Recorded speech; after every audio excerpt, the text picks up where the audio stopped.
Battle for Baghdad. Insurgents gaining ground, moving closer to Iraq's capital.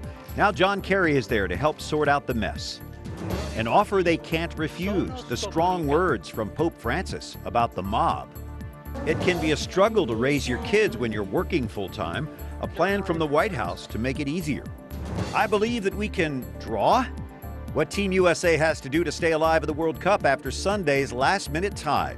Those stories and much more just ahead on EWTN News Nightly for Monday, June 23rd, 2014.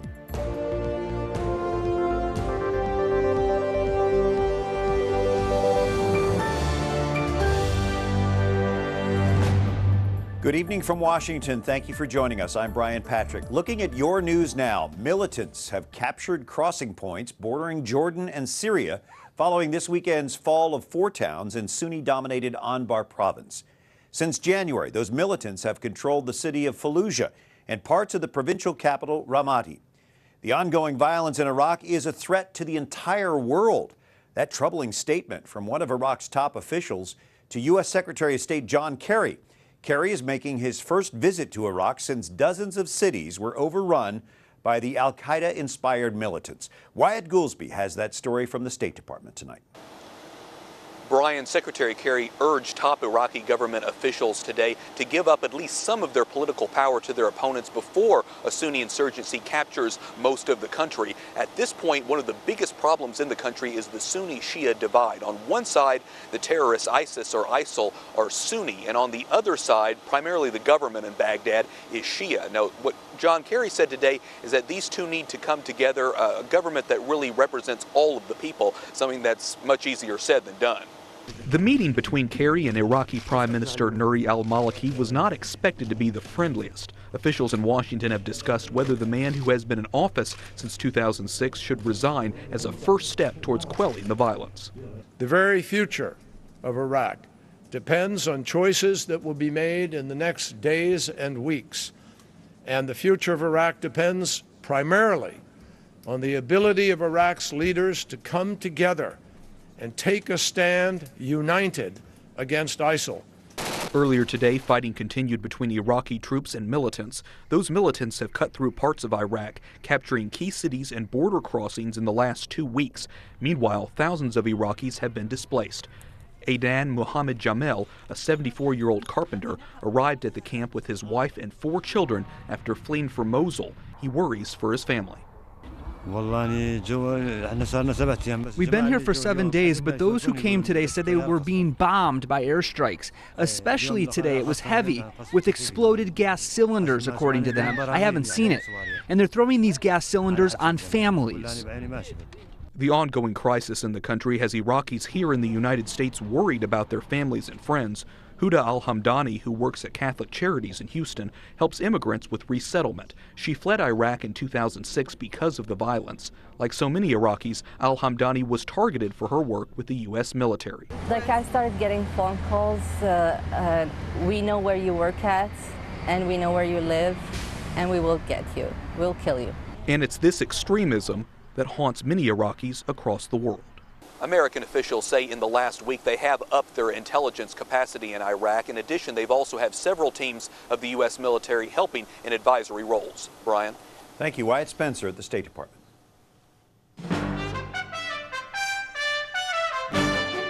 And now some of the other stories our EWTN News Nightly team has been covering in today's world. A cache of chemical weapons from Syria is now set for destruction. The Syrian government turned those weapons over as part of a deal with the international community. The U.S. had threatened severe action, accusing the Syrian government of using the weapons against its own people. It is beyond our means to right every wrong.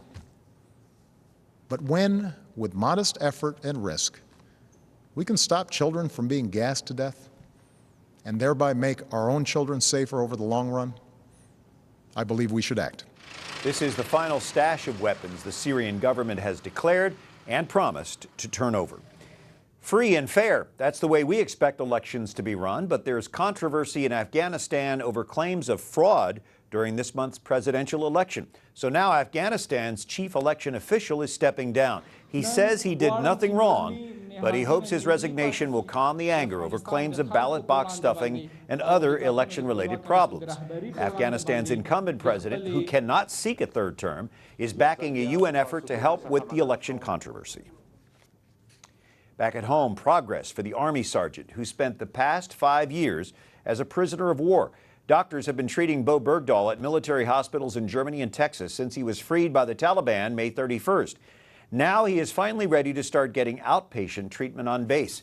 His release was controversial partly because the government exchanged 5 Taliban prisoners to free him. A Christian woman in Sudan finally is enjoying her freedom tonight. Miriam Ibrahim was imprisoned and sentenced to death for apostasy after refusing to convert to Islam. She's always been a Christian, but her father is a Muslim, and the law in Sudan says you're required to follow your father's religion. Today, a court canceled her sentence. It's been a long struggle for Miriam, who delivered her baby in prison last month. Pope Francis is using his Twitter account today to encourage prayer for religious freedom, specifically in the Middle East. He says, "Let us pray for the Christian communities in the Middle East, that they may continue to live in the land where Christianity was born." An Egyptian court has handed down what some call a harsh sentence to 3 Al-Jazeera journalists working in that country. Jason Calvi has the story tonight. Families mourn after an Egyptian court hands down its sentence. Canadian-Egyptian Bureau Chief Mohammed Fahmy, Egyptian producer Bahar Mohammed, and Australian correspondent Peter Gresta will serve 7 years in jail. Their crime? Supporting the Muslim Brotherhood, now considered a terrorist organization in Egypt. But the journalists say they're innocent. They say they were just doing their jobs by covering pro-Muslim Brotherhood rallies. Their lawyer says he'll appeal. This is a harsh and unexpected sentence. The journalists' families react outside the courtroom. Today is an example of corruption. From my point of view, we've seen no incriminating evidence in court. Peter Gresta's parents monitored the verdict from Australia on social media. That's crazy. That's absolutely crazy. And world leaders and the White House are speaking out. The Australian government is shocked at the verdict. We call on the Egyptian government to pardon these individuals or commute their sentences so that they can be released immediately. The head of Al-Jazeera English defended his team. They are guilty of being great journalists. But some Egyptians support the court's decision. Every person who did wrong should be punished, and I support all the verdicts of the Egyptian judiciary system. The court also convicted 10 students and 7 other journalists, including 2 Brits and a Dutch journalist. Those 3 weren't in Egypt to stand trial. The Egyptian embassy here in Washington didn't respond to my request for a comment on the ruling, but Brian, Egypt's foreign ministry did say today that their courts are fair and also independent. It's a very interesting story. Thank you, Jason. Brian. The Supreme Court isn't going to get involved in a battle over a Wisconsin abortion law, and it deals a setback to the Obama administration today. The High Court has turned down Wisconsin's bid to begin enforcing a state law requiring abortion providers to have admitting privileges at nearby hospitals. A legal fight over the law is playing out in lower federal courts. A judge is weighing a challenge to the law from Planned Parenthood and others. The court today also placed limits on the sole Obama administration program already in place to deal with air pollution blamed for global warming. The justices say the Environmental Protection Agency lacks authority in some cases to force companies to evaluate ways to reduce carbon dioxide emissions. 168 children are out of harm's way tonight after a massive operation led by the FBI. The Bureau calls the sting Operation Cross Country. Police and federal agents raided child sex traffickers.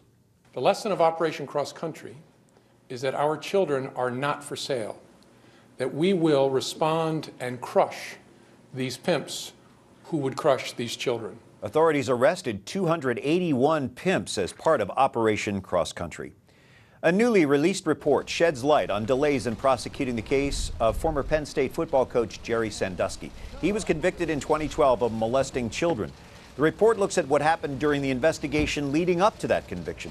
Pennsylvania's Attorney General Kathleen Kane says, quote, the facts show an inexcusable lack of urgency in charging and stopping a serial sexual predator, end quote. She says it took about a year to charge Sandusky because of a lack of basic investigative steps like searching his home. Pope Francis was on the move this weekend and taking on organized crime in southern Italy. Alan Holdren has the story tonight. And Alan, the Pope had some tough words for the mafia. That's right, Brian. Pope Francis caused a little bit of a stir over the weekend. He took a day trip down to the southern Italian region of Calabria. This is a mafia stronghold. And he spoke out against the mafia. You say he inspired some and he ruffled the feathers of others. But for all of the people down there, it'll be a day that they won't forget. Nel nome del Padre, del Figlio e dello Spirito Santo. Mass with more than 200,000 people.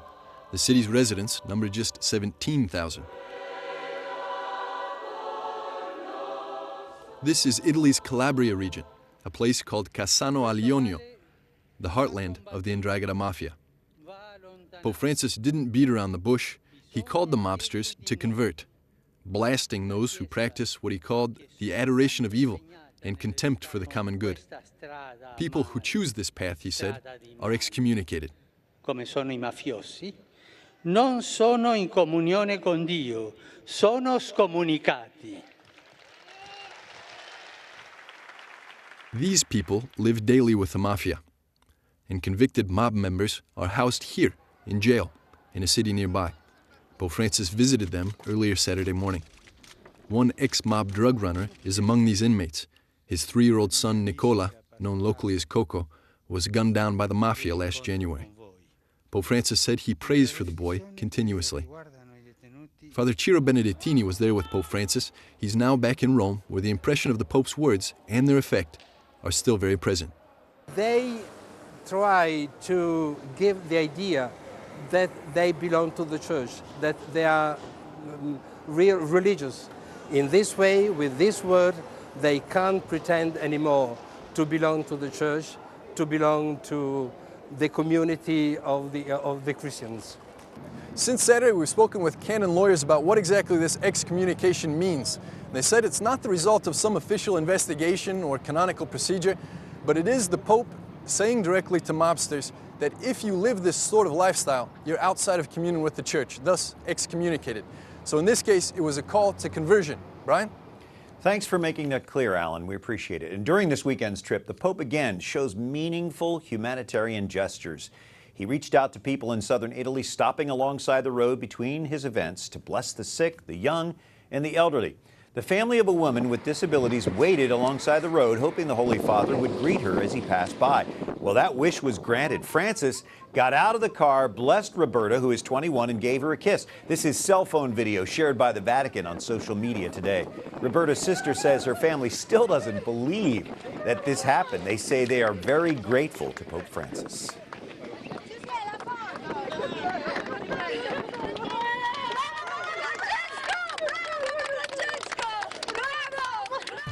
Coming up, helping working families, what the president is proposing today and reaction to it. And reaching out through sports, the new team formed by the Vatican to evangelize.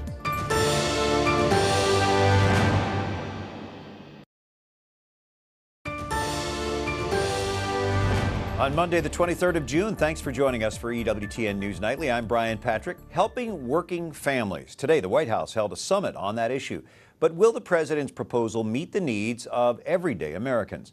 Our Laura Cole is at the White House tonight with reaction to the president's proposals. Laura? The U.S. is the only industrialized nation that does not mandate paid leave for new moms. This issue, along with others, very important to the president as a father. That's why he wanted this summit. And when you talk with most families, they'll say they want workplace flexibility, but how you go about getting there depends on who you ask. Davey, what do you want, carrots or grapes? Jessica Rawson is a Northern Virginia mom with 4 kids. I think a lot of moms would love to be able to stay home, but they just can't afford it. It wasn't until I had my 4th kid that I was able to have the luxury to stop working. Jessica says staying home isn't easy, and she'd like to see more family-friendly legislation. I don't see very many Benefits for stay-at-home moms, you know, for instance, it'd be nice to have a tax credit. Today, President Obama held the first ever White House summit focusing on the struggles of working families. Decent child care costs more than in-state college tuition. He's pushing for change to include better workplace flexibility, paid family leave, and easier access to high-quality child care. The president says family-friendly policies will be better for the economy and the nation. The strength of our economy rests on whether we're getting the most out of our nation's talent. The key to staying competitive in the global economy is your workforce. But the group Concerned Women for America believes the president's plan doesn't really help all Americans. We need to make sure that we focus not only on the single mom, but also the intact family where one person stays home with the kids, whether it's the mom or a dad. That is a single income family. Holy Spirit, amen. Jessica may not be the typical definition of a working woman, but she works every day to make sure these kids have food on the table. The lifestyle I've chosen is to stay in this home and be in their presence and be with them, which is ultimately much more important, but it comes at a great cost. So how much will it cost? Well, the president promised during the 2008 election that he will not raise taxes on families making under $250,000 a year. So wanting these changes and paying for them are really two different things. All right, thank you. Laura Cole at the White House tonight. We have Dr. Brad Wilcox, the director of the National Marriage Project at the University of Virginia, with us. Dr. Wilcox, what do you think of the president's plan for flexibility? I think flexibility is a great idea. We've seen actually in studies looking at IBM, for instance, that parents who are at IBM are working more flexible hours, are given more authority, tend to be happier in their families. I think that's definitely a plug in today's discussion at the White House. In watching Laura's story, though, you have to wonder, are we a society now where almost every family has a working mom and a working dad, or are there others that are staying at home, and is this an area that the president hasn't addressed? Yeah, I think we have to recognize that we actually have a very diverse set of work-family arrangements today in America. 29% of moms, for instance, are staying at home. So I think it's important for us, and as we craft public policies for families, to sort of include them in the conversation and in the policies that we're considering. You recently addressed the Catholic bishops about the marriage divide. Would you explain that and how the church might help to bridge that divide? Yeah, there's a growing marriage divide in America, Brian. We're seeing basically is less than 10% of college-educated moms are having their kids outside of marriage, whereas more than 50% of moms who don't have college degrees are having their kids outside of marriage. So it's just this growing marriage divide where those who are college educated are doing pretty well when it comes to marriage, and those who are not doing well. So I think we have to address, among other things, there's marriage penalties that are embedded in many of our policies serving lower income families. The culture obviously is not very supportive of marriage today. And it's also interesting to note that the Catholic Church actually is more likely to have people who are college educated in the pews on any given Sunday. So I think the church has to be more intentional about reaching out to Americans who aren't college educated, in part to address this growing marriage gap in America. You've also written about marriage preventing violence and abuse against children. What we see is that kids who are in intact married homes are much less likely to be physically abused, sexually abused, and emotionally abused, particularly compared to kids who are living with their biological mom and a cohabiting boyfriend. So as we're thinking about sort of strategies to sort of strengthen and protect the family and protect our kids in particular when it comes to things like, you know, domestic violence and abuse, we have to also think about sort of the family context and the way in which marriage is protective for our kids in this country. Dr. Brad Wilcox with the National Marriage Project at the University of Virginia. We appreciate you joining us. It's good to be here, Brian. Thank you. Well, a new poll indicates President Bill Clinton and President George H.W. Bush have the highest approval ratings of all 5 living presidents. President Obama trails his predecessors with the worst approval ratings of his presidency. Now, Americans typically rate presidents more positively after they leave office, and that may partially explain his poor showing in this latest Gallup public opinion poll. By the way, George H.W. Bush, that's the older Bush, recently turned 90. Jimmy Carter will do so later this year. That puts them among the longest living former presidents. You're going to see a lot more of this guy in the months ahead. The new White House press secretary is now on the job. Josh Earnest has been the main deputy press secretary, and today he replaced Jay Carney, who left the White House last week. Josh will speak for the administration on a daily basis with the White House press corps. Up next. Beware, Germany! We're coming for you! we look at the excitement in the soccer world ahead of Team USA's next game. Plus, new steps to protect one of the Vatican's greatest treasures.